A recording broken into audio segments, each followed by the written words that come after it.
This is WOMMLP operating out of Burlington, Vermont, 105.9 The Radiator. Good evening. It's a hot, sticky one this evening. It's The Rocket Shop. I'm your host, Tom Proctor, and with me tonight is Sean Hood of Easter Mountain Time. Hello. Hello. How's it going? It's going great. Thank you for having me. You've been keeping cool today? Medium? Medium. I feel like people really play up like once it gets down into the 70s, like it's comfortable all of a sudden. They're like the 80s are the problem. 70s, still a problem. Yeah, I'll put my hand up. I'm one of those people. I'm more than happy in 70s, 80s, and my inner Britishness comes out and I start complaining that it's too close. Well, we like kicking it off with a song, so what have you got for us? I have the latest song that I put out called A Little Bit of Rain. All right. And it goes like this. Honey,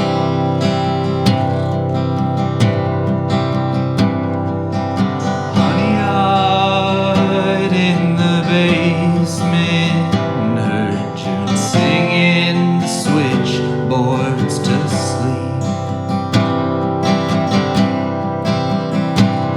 Miss Q's in the backyard, sipping gin and tonics with me.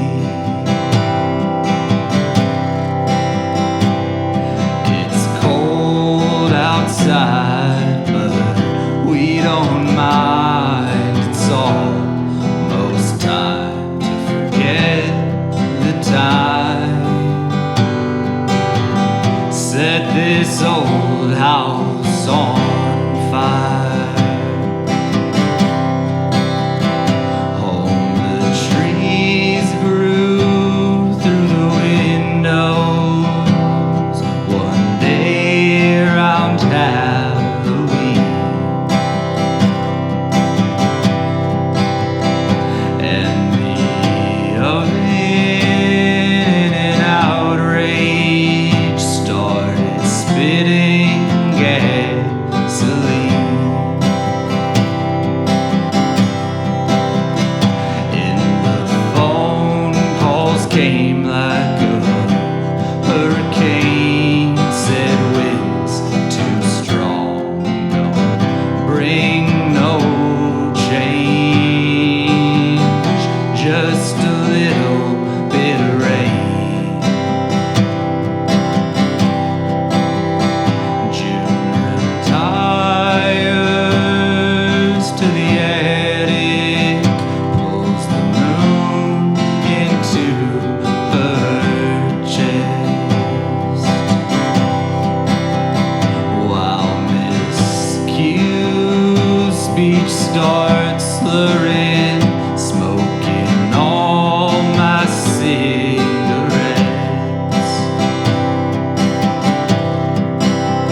Says tonight enough became too much. This frame just ain't what it once was. It's all bone, it's all rust. And by dawn each day is broken. Tomorrow would be just the same. Oh, but I'd rather burn than miscue June in turn than sit where I've been and complain. Miscue strikes a match and we count to three. All know we're bound and all bound to leave. Miscue, June, and me.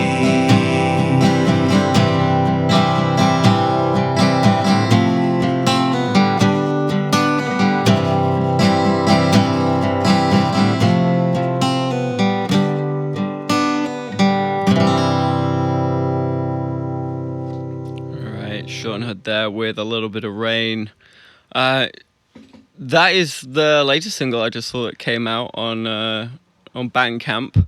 So I came out earlier last month, May 7th, if I'm right. That sounds right. So this is actually the first record you've really come out with, like a new record in a while. So correct me if I'm wrong on that front, but what was the impetus to get back into the studio? Yeah, you are mostly right about that. We basically, it's a bit, the short version, I guess, is we were in the process of making a record and just finishing it up when the pandemic hit. And so we were gearing up to release this thing and do a bunch of shows. And then obviously that got put on pause. So we put out like that record kind of in an unfinished version, just for friends and family, just to say, this was back in April, just to figure, maybe people want some new music. It's April 2020. I didn't want to just be sitting with it. So we put that out for a little bit and then we took it back. And now we're retooling that and getting it ready for its real release. So that just left a lot of space to work on some other things. And that particular song came out of a collaboration with my friend Willoughby Morse, who we worked on it remotely, where I recorded just at home and sent him some ideas and kind of gave full control, wanted to just hear what they would do with it. And that's kind of the Little Bit of Rain story. I picked it to start with because I listened back to some of our last conversation, and two things jumped out at me. We talked about releasing singles, and if that was kind of going to be my main thing going forward, so I thought it was funny to come back on a single. And that's also, I remember, talked a little bit about dusting off old songs. And that is a song I wrote when I was about 20. And this pandemic was, there was a lot of time. So I actually ended up going in and finding old papers and old recordings and kind of doing some digging that I'd never had time to do before, and realized I'd never finished that song or done anything with it. And it was really fun to brush it off and kind of do something new with it. I love that. I love that that you kind of dug around your archive, your personal archives, and found something that, I mean, you could have told me you wrote this 6 months ago and I would have believed you. It seems like a very mature song, especially for a 20-year-old. Did you have any other surprises when you were digging through? Was this the gem amongst the rubble, or is there a diamond mine down there? There is not a mine, but there were some things that were very surprising and exciting to find. I appreciate you saying those kind words about it. I when I was 20, I was living in San Francisco and I was very, very obsessed with everything Bob Dylan. And I think that maturity you're hearing might have been false at the time and now feels kind of genuine. I was, it's like a wordy, obscure, like kind of surreal almost story, but not quite. And that's what I liked about it. It wasn't specific to any time or anything that I had gone through.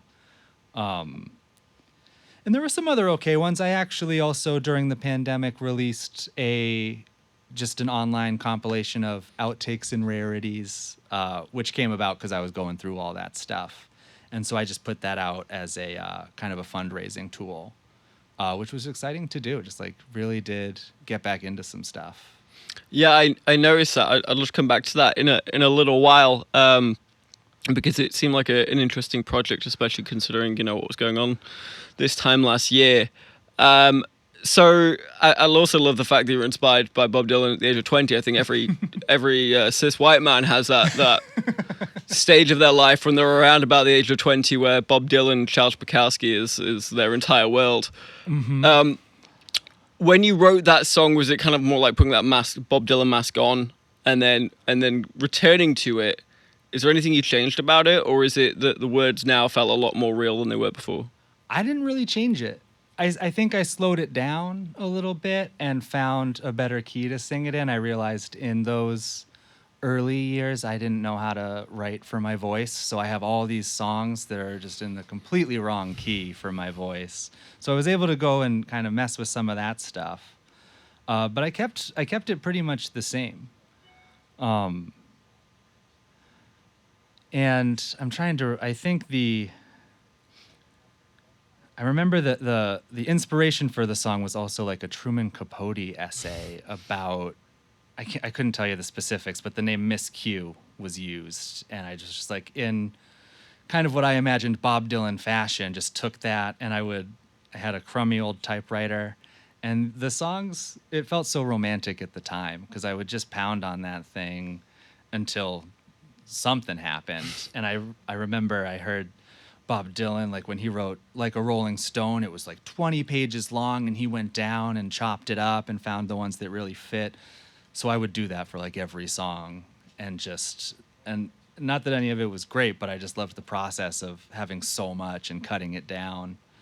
I remember that feeling really special at the time. I don't think I could do it anymore. One of my favorite Bob Dylan stories I've heard is there's a song that he did, Talking Bear Mountain Massacre Blues. Really? And he just read the story in a newspaper. And it seems like such a Dylan thing to do, to take a story and go, right, well, now I'm going to write an iconic song about this.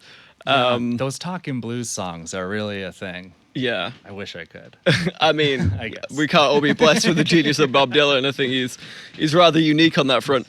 So you're mentioning you collaborated with Willoughby Morse on this track, and he put out his own version of this single as well.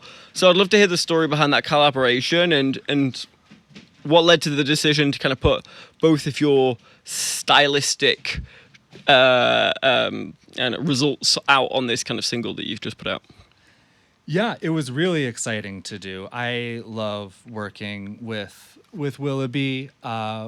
We've recorded with him a fair amount in the past, and some of my favorite experiences are working with them. And I think it was Willoughby's idea, kind of. And what we did was I sent him just the lyrics to the song without sending any chords or melodies. And it was kind of his work to take those lyrics and write his own, what he imagined it would sound like before he'd ever heard my version.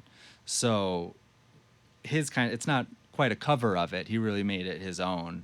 And so he did that one and then started working on mine. So he's all over both of them. I realized, like, after I sent him, I was like, this is probably a terrible song to try this experiment. There's so many words. It's very unclear, like, what's a verse, what's a chorus. There kind of isn't any of that. But they just took it and really made it work for their style, which was just incredible to be a part of. And then we're kind of brainstorming ways to put it out into the world, and just wanted to do it the fastest and easiest way. And so we decided to do kind of like an A-side, B-side thing. We both put it on our separate Bandcamp pages and did some posts about it, and now kind of just are moving forward with the mentality of it's not a big thing, but it's there for anyone who wants it. Was there a degree of vulnerability giving this song that was, part of your adolescence, really, if we're honest, to this friend? A window to maybe your soul that you didn't previously show him because he wasn't there? No, I don't think so. And I think that's probably maybe why I chose such a weird, obscure feeling song. Like, there wasn't too much, I think, and we've worked on other songs that my heart is really in. And that's a great experience too, because Willoughby always finds it and responds to it. But for this one, it was kind of, it felt like there was less on the line just because it wasn't an autobiographical song itself. Like, the story of it is, but the lyrics themselves, I think, are, really, they're like, it's a ripoff to me. Like, it's a straight up Bob Dylan ripoff, just the way it unfolds. So it didn't feel too vulnerable, which might have been a mechanism. Yeah, it's... I can imagine it's kind of like looking back at an old photograph of when you're 20 years old and showing to some friends. There's maybe a degree of separation by that point. Yeah. Between you and that product, if you will. So the indications are that you were about ready to go into the studio prior to the Great Plague of 2020. And you said that got put on pause. So where is it? Where is it right now? So right now it's being remastered. So we'd actually done the studio time. We'd done most of the work, and we're getting really close to the finish line. And then everything kind of blew up on us. And I don't think any of us were really in a headspace to make something as good as we wanted to, especially considering all the work we'd been putting into the songs.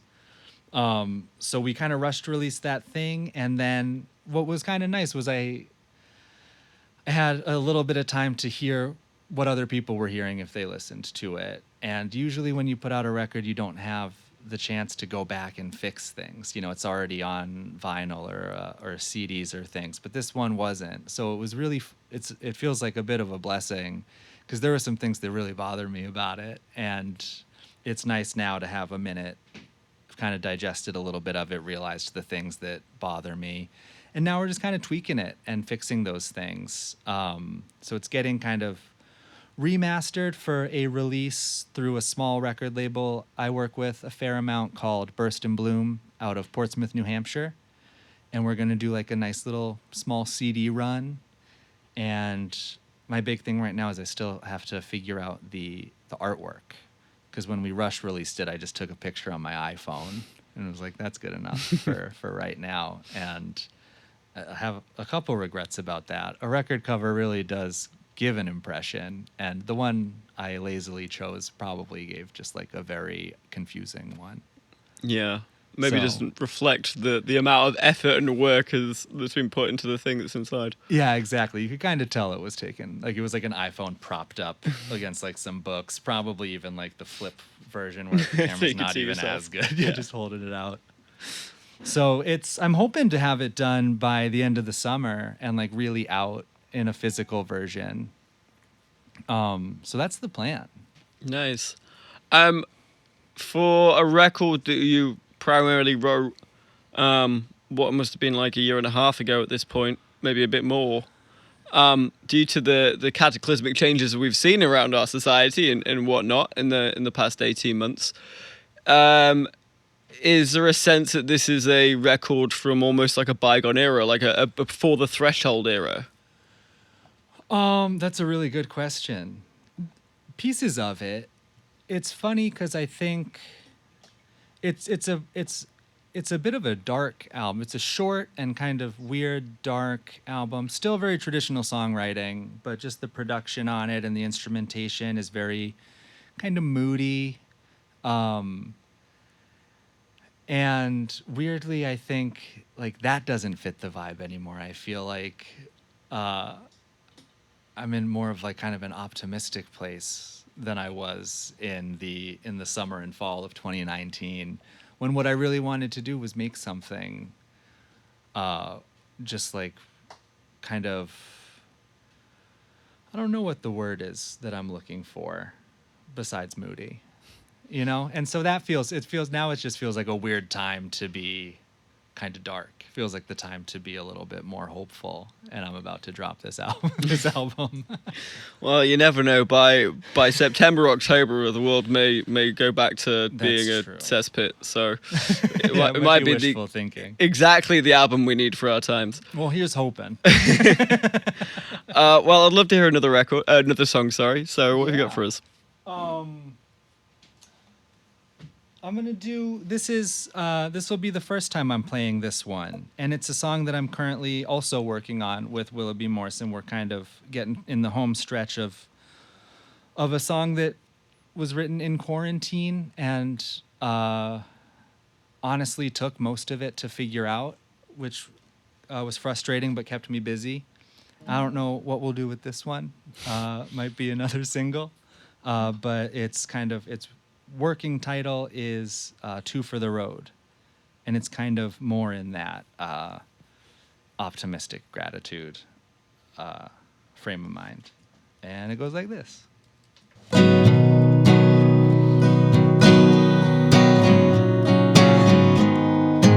You can hear the highway from my house.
all damn families in this county.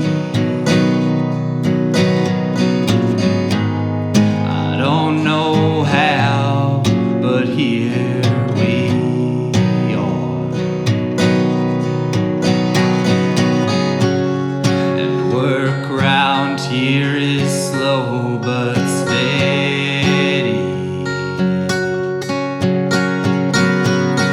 And I can kinda get by without my own car. Here I can find your heart beating the white noise. One says we stay, two says we go. And something in me says that it doesn't matter.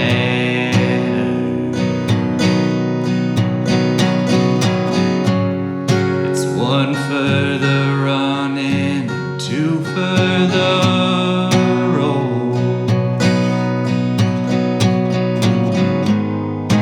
You can hear the highway from my house,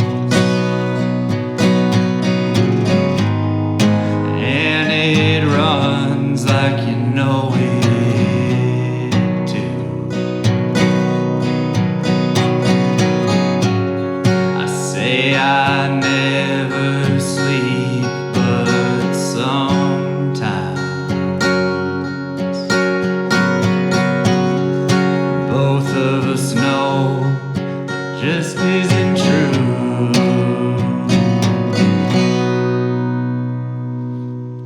Right, Sean Hood there with Two for the Road. So you mentioned how that was a COVID project. So having this album kind of already in waiting, and obviously you're still going to master it, you're going back to it now, maybe chopping and changing a few things. But you had that project on the cusp just before COVID hit. So this space in between, obviously you did this single, but creatively speaking, what else were you doing? And what was the mindset you're in, and how did that kind of isolation work out for you?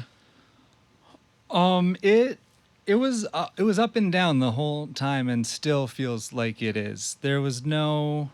I would have loved to have taken that time and just worked on writing and demoing stuff, and really leaning into the creative process. But I found that just wasn't really true for me in this last year and a half. I didn't get too much writing done or anything, and the things I was working on felt hard to find and then to finish. It was pretty frustrating at times, because as a musician, I always like to believe that if I didn't have to work and do all these things, if I was a very successful musician, and if I just had all the time in the world to write, I'm sure I'd write the best songs. And then come to find out that I watch a lot of movies.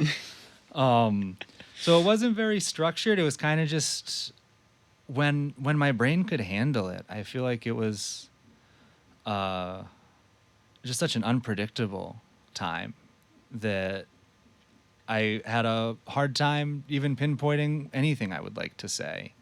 And that song came out of just a moment of gratitude that a lot of my family is close by, and times were hard, but I kind of knew where they were, and that my partner was there, and Vermont felt like a really safe place to be during 2020, and just feeling really grateful that we were in a community that was taking things seriously. And I was really just overwhelmed by that. I felt so lucky to be here, and not in a really big city or somewhere that just didn't wear masks. I feel like having spoken to a number of artists about this question, it definitely goes two ways. Of either someone's been cloistered in their bedroom and just cranking out tune after tune, or kind of more in your sense, where you feel lost and a little bit scared and unsure of what's going to happen tomorrow, and obviously that's not going to be the most creative space in the world. So I think if you were an international musical star, I don't think the conditions would maybe be exactly the same as they were during quarantine. So it wouldn't be so hard on yourself on that front. Well, thank you. I appreciate that. So that last song was very country, got a real twang to it, and I did notice after looking on your social media pages that you were recently asked to give a summary of country as a genre, and yeah, I mean, traditionally we don't really expect country musicians to be up in Vermont. You obviously got a lot of them. It's not modern country at all. But it's definitely got that feel to it. So it's obviously a hard to pin down genre. Yes. So how do you define it? I remember when I had to answer that question, I defined it with more words than I felt I needed. I feel like I read my response in comparison. It was for like a newspaper piece or something, and I read everyone else's very casual and cool sounding response. And I sat down and I got in my head about it. And I know I'm trying to think back on what I said at the time, but I think of it as it's just bare bones. It's just the kind of the surface level story as opposed to the kind of metaphorical story of a thing. And as far as like the twang, I just can't. I try not to do it a lot. And I just do it. It's just what sound comes out, I think. The record that we'll have coming out soon is a little bit of a departure from that in some sense, but I really had to work hard to get away from my natural inclination to go towards this kind of country template. And the way I did it was by bringing in a lot of musicians who just weren't country musicians, and even like the pedal steel player who plays on the one that'll be coming out soon kind of isn't like an old school country pedal steel player. It's a little different, but yeah, when the songs come out, they definitely tend to come out country. And then if I want it to be something else, I got to go back and do the work to make it something else. And so I want to go back to that compilation album you brought out last year. And that was in order to raise money for Black Lives Matter Burlington. It came out in the summer, and obviously this city was, every single day we had protests, people camping out Battery Park. It was a phenomenal thing to see, especially as a political organizer myself. It was amazing, these bunch of kids basically taking to the streets on a daily basis and organizing on such a scale. But what hit home for you? And why did this project feel like something that you wanted to kind of put the BLM mark on it and go, this is for that? And yeah, why did that matter to you? I guess that's a hard question, just in how it relates to the actual compilation itself, because I don't know if it relates in any sense at all, but. I was going to some of those demonstrations and marches, and I was looking around me at the people in my life and what they were doing and how they were finding ways to use their skills to try to raise awareness or raise money or just get the conversation started. And, I had this is what I have. It might not be a super successful, lucrative band or anything, but one of the things I do, one of the tools I have is songs, and I have a lot of them. And I just wanted to do something, I wanted to utilize the skill that I have and see if I could use that to help the cause and to support the movement that was happening in this town and across the whole country. Yeah, I think it was a great gesture, and I'm very much glad you were supportive of it. So another thing that I did notice after doing a little bit of a Facebook stalk is you were one of several 100,000 other musicians across the country that took to live streaming during COVID. Now, this may be a real obvious question, but aside from the obvious ways, how is the live stream experience differ from live audience? The thing that I kind of learned through the process of doing it that made it feel different was the freedom of it, which took a while to get to like a positive space. I did a kind of a lot of live streams, it feels like, and the early ones were hard and kind of scary, and I didn't know who I was trying to appeal to or anything, I guess. And then after some just trying different things, I just realized it was a totally free space. And largely the people who were tuning in were friends and family. And I used the opportunity to play a lot of old material and dust off some old releases. I have my first like EP I ever put out under the name Sean Hood and the Great Outdoors. I did that in 2009. And I just decided I wouldn't play this front to back in front of an audience that paid money and left their house and like wanted to see a show. I don't think it would be a great show. But for a live stream, it was just like, why not? You know, just try it out. And by the end, it was just a cool space to kind of do whatever I wanted and not have to worry about disappointing anyone. Kind of didn't matter. I spoken to a lot of artists that say that performing in front of an audience is so important because you get that immediate feedback. You know, you can see the expressions on people's faces, and then often people talk to you after and tell you how it went. I'm sure gives you some unsolicited feedback. How does that differ with a live stream, especially in relation to the fact that audience is going to be different than the ones that will possibly be going out to Radio Bean or Nectar's or wherever?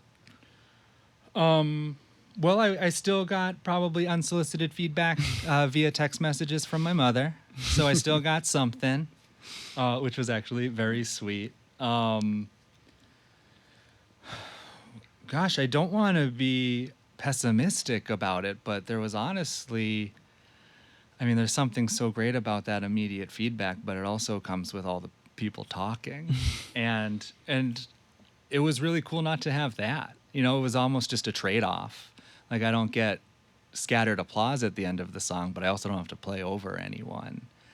So I almost was okay with the sacrifice. I'm excited to get back to live shows, and I'm fully prepared for people to talk throughout all of them. But it was, it felt like almost a fair trade in a lot of ways. And, yeah, almost just a nice break, you know, from having to go through all the logistics of a show and the emotions of a show. What was funny would be that only my partner saw it, but there was like still a pre-show ritual of me pacing around my apartment and like kind of like getting nerves and feeling so silly about it the whole time and knowing like this is kind of ridiculous, but it was almost just like the habit. This is what I do before I play. I pace. I got away from the question a little bit. No, you did. That was perfect. So talking back onto live shows, and this album getting released, as he says, on a record label, which is rarity for Burlington bands. So congratulations on that front, just in and of itself. Thanks. Is there a plan to do a tour in conjunction with the release? Or are you just looking to play a few gigs around Burlington and kind of throw it out there into the ether and see what comes back? I'm not sure right now. I hope there's a tour. I was I mean, there's always going to be this narrative in my head about what my life was about to be before the pandemic. And I try to just keep myself away from it. But we had I mean, not a ton of dates, but we had, 10, 15 really solid feeling ones that we're going to be promoting this album. And I hate to think that that's just done. So I would like to go back and try to reschedule them and do at least a good Northeast tour with a little band. But I can't even tell when that's going to happen for local bands just yet. like even as shows are starting to happen, honestly, a lot of the venues that I would play haven't started doing shows yet. A lot of the smaller spaces feel like they're waiting a little bit. So I think it really depends on the timing of when we finish this thing and when it seems like that's a feasible thing to go play in, tiny coffee shops and dive bars and art galleries and things. Do you have anything lined up for anything in the immediate future? This being here. Just a couple, really. We're doing an outside show as the full band in Bristol, just like on their green in July, which I'm really excited about. And then in August, making a trek down to Exeter, New Hampshire to play a release show for a separate compilation that I was featured on during the last year through the label that I work with. They're getting most of the acts who contributed songs to this compilation called Bloom Country together to celebrate a thing that we put out, it feels like ages ago now. So that'll be a really nice one, and that'll be a whole community of people I haven't seen in a long time. But other than that, we just started rehearsing the band today. It was our first time getting back into a space with everyone. So I'm amazed at bands who are like ready to go. I'm looking forward to taking it a little slow and spending the summer or most of the summer just not wiping off some of the dust, learning how to sing loud again. I've been singing in a whisper because I live in an apartment and I got neighbors. I've been whisper singing for so long. I got to learn a lot of the stuff again. So I'm excited to see what comes up, but also really happy to just be kind of taking my time with it right now. I definitely feel like there's another split there with artists. I was talking to I forget her second name, Shay. She's a violinist. She plays for a bunch of bands in town, and I was asking her about her experience. You excited to go back out and play again? She's like, listen, I played with 12 bands before COVID hit. I have taken this time to myself. I am going to tentatively come back out again. I'm going to be very deliberate about the places I play and who I play with. But this has been a really great pause. And then, of course, there's other bands and musicians, especially the younger ones, the just out of college Gen Zers who are just absolutely rip-raring to go and just kind of wait to get onto their first stage. But it's going to be a really interesting summer, I think. And I think the combination of those two is when they start mixing, and the creative energy that's going to be been bottled up for so long that's going to start pouring out. I think it's going to be a really interesting scene. I think so too. I think I'm treating it as an opportunity to reevaluate the scene, and it feels a little bit like a fresh start. And I know for me personally, I feel like I can make it what I want to be because it's kind of new again. And I hope most bands feel that way because I think it's a really exciting thing. Oh, well, we got time for about one more song, but before I let you play it, where can people find you if they want to listen to some more tracks? I am in all the usual places. EasternMountainTime.com is a good one. EasternMountainTime.bandcamp is another good one. And on all the streaming platforms, but I try to discourage people from them in a really pleasant, chill kind of way. But it's there as well if that's where you get your music. And I'm always just happy if people, check it out a little bit wherever they choose to do that. Yeah, that's awesome. I hate Spotify, but I need Spotify. It's a problem. I switched to Tidal. Yeah. Which is only slightly worse. It has all the songs on it. What's slightly worse is just some little platform things. And it felt cool because it's Jay-Z owned it, but then Jay-Z sold it to some company, And now I feel like it probably might as well just be Spotify. But I moved my whole life over there. It took months. Yeah, I mean, I've been through the dark days where I went from like Deezer to Groove Shark I don't to even know what Deezer is. Uh, I think I still put music on it through my distribution thing. Like, do you want to do Deezer? And I always just say yes. Why I've never not? even heard of it. yeah, no, it was a popular website among European 20-year-olds back in 2007, and for a time there, I had some great playlists that I don't think I can reach anymore because I forgot my login details. I know, it's funny how scared we are to like just lose our playlist. I literally manually recreated all of mine on a new platform. And I understand people are a little precious about it. That algorithm knows you so good. But I mean, is that what you want? Yeah, but it's very true. Well, I'd love to hear the last song you're playing us out with. So what you got? Yeah, I'd love to close out with the song from that compilation I mentioned. I know it's many compilations and singles that have been mentioned, but this one is on Bloom Country, which has a beautiful physical release. It's on Burst and Bloom Records, and this song is called Thought I'd Miss You More Than I Do. It is a country song.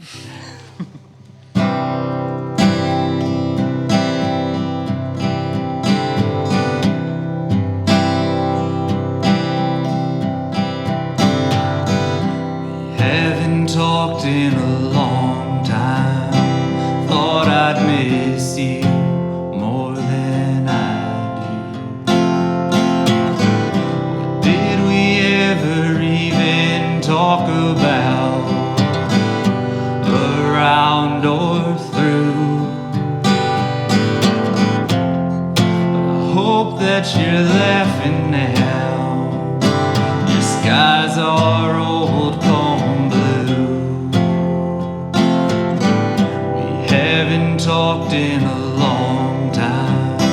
Thought I'd miss you more than I do.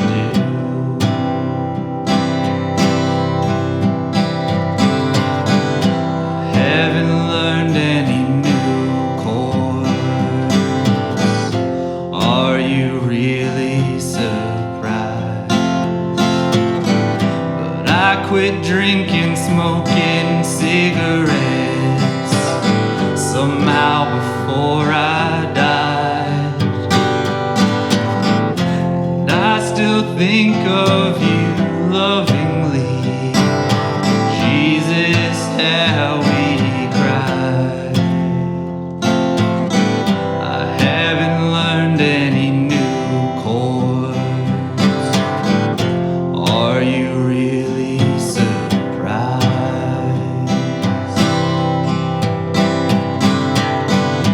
I was sharing my story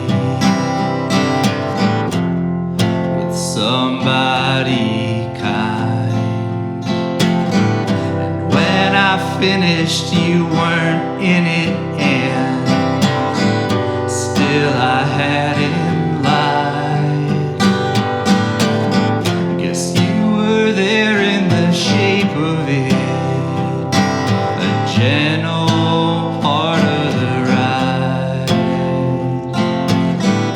I was sharing my story with somebody kind.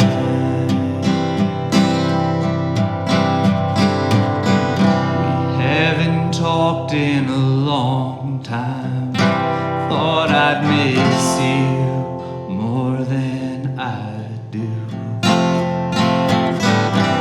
Did we ever even talk about around or through? But I hope that you're laughing now. Your skies are old poem blue. We haven't talked in a long time. Thought I'd miss you more than I do.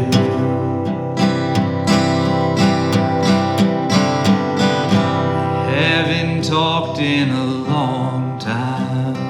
Thought I'd miss you more than I do. Sean unheard of Eastern Mountain Time playing us out there. Thank you so much for coming in. Thank you so much for having me. I really appreciate y'all. No worries, and yeah, be sure to come back when the album drops. Yes, please. Wanna hear it in its totality. Yeah, we'll bring the band. That'll be great. Yeah, more than one or two people singing. That'll be Yeah. fantastic. Well, you can catch us next week. We're gonna have No Lemon in the studio. But that's it for tonight. This has been 105.9 The Radiator, The Rocket Shop. I've been your host, Tom Proctor, and good night.